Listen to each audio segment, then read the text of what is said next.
The federal government is moving ahead with a long-promised plan to build high-speed rail. The first leg from Sydney to Newcastle is set to move to its final planning stage. Radio National Breakfast political correspondent Tom Crowley joins us now from Canberra. Tom, morning to you. It's been talked about this for such a long time. Is it really going ahead?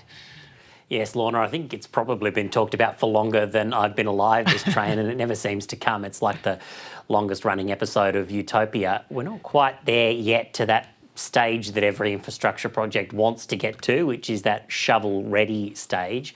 We've gone from one planning phase into another planning phase, but the Sydney to Newcastle component of this route is one that the Albanese government is determined, it seems, to build, and we're now told that in 2 years it will be shovel-ready. A cost, we think, of something close to $90 billion to build this leg between Sydney and Newcastle. Of course, only a fraction of the broader dream of a line between Melbourne and Brisbane, but the report is set to argue that there are significant economic benefits in the order of $250 billion over 50 years. That's what the government will use to say that this will revitalise regions along the coast, perhaps help with commuting, as we know many people move out of Sydney and up the coast to escape the housing affordability problems in the city. So that's the case for. Of course, there are always sceptics of this train as well. One of the reasons that it hasn't worked over such a long period of time is that there are always people who say that it will take too long to build, and that Australia, it's hard to sustain a train of that size. Typically, when we've seen fast train networks built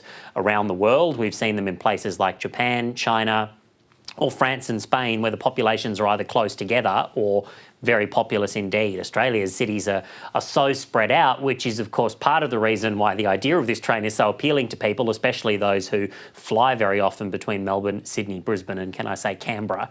But it's the fact that they're so far apart that makes it a more expensive proposition as well. Anthony Albanese, perhaps the most enthusiastic person in the country about this train. He was the Transport Minister in the Rudd-Gillard government the last time that this was scoped, and from the moment that he took residence at the Lodge, he has been keen to return to it. So this is a sign that the government is serious about getting going.